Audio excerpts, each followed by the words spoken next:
c'est comme ça que la vie est. Donc c'est comme ça que la vie est. Quand j'étais jeune, je voyais les gens vivre. Je me disais, la vie est belle.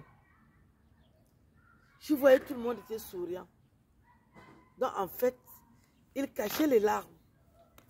En grandissant, j'ai découvert que on peut pleurer tout en montrant qu'on est content.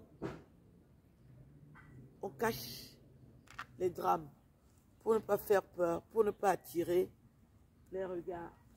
On fait semblant d'être contente.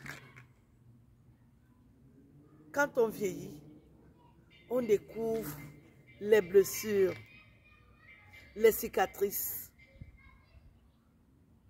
de ce qu'on a longtemps caché. Les blessures, les cicatrices, des cicatrices qui ne peuvent jamais s'effacer.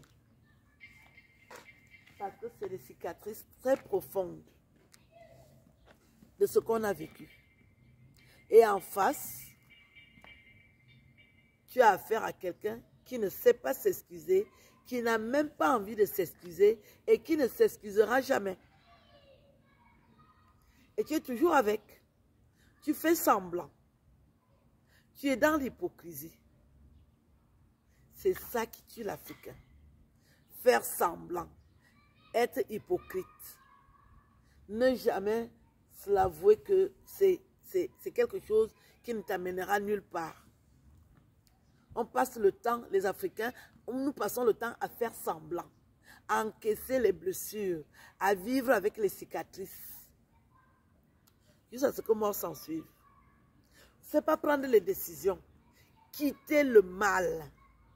Quitter la personne qui te fait mal. Parce qu'on pense au qu'en dira-t-on. On écoute le voisin. On a peur du voisin. On a peur du qu'en dira-t-on. On subit. L'Africain passe le temps à subir les humiliations. L'Africain a toujours vécu dans les humiliations. À cause du qu'en dira-t-on. Tu ne peux pas prendre des décisions. Tu n'as même pas envie d'en prendre. Tu ne sais même pas ce qu'on appelle prendre une décision. Parfois bardé de diplômes. Tu ne sais pas ce que c'est que prendre des décisions. Alors que c'est en prenant des décisions que tu vas ressurgir, tu vas rebondir. Quand tu encaisses. À un moment, il faut vider le sac. C'est ça qui dépasse l'Africain. Aux États-Unis, les Noirs ont progressé. Mais l'Africain est toujours au même niveau. L'Africain tait les drames. L'Africain veut seulement raconter la vie des autres.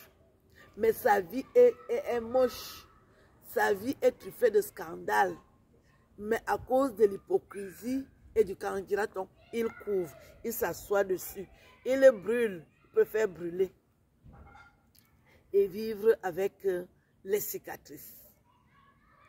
Des cicatrices horribles. Comment acceptes-tu, cher Africain, de vivre avec des cicatrices horribles? Où est partie ta personnalité? Grand, court, moyen, tous sont là-dedans. Et s'ils observent que toi, tu veux te relever, ou bien tu veux réagir, pour ne pas subir, tu deviens la cible des attaques. C'est toi qu'on va abattre parce que toute la communauté est trempée. Tu veux faire la différence. L'Africain n'aime pas faire la différence. Il est dans l'unanimité que tout va mal, tout est mal, la terre est sale. L'Africain n'aime pas le changement. Il tourne en rond. L'Africain aime tourner en rond. Il tourne en rond. La femme tourne en rond. Les enfants tournent en rond. La communauté tourne en rond. La République tourne en rond. Pas de changement. On applaudit, on dit bravo. Des vrais moutons. L'Africain est comme un mouton. Il suit.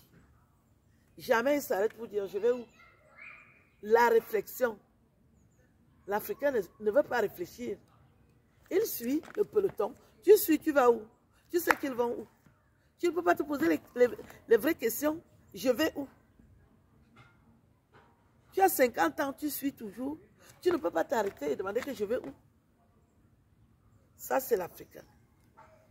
Si tu as compris mon message, change. Moi, je suis dans le changement. Je dois changer. Je commence à changer. Et il y a le changement. Sinon, tu vas toujours tourner en rond. Et tant pis.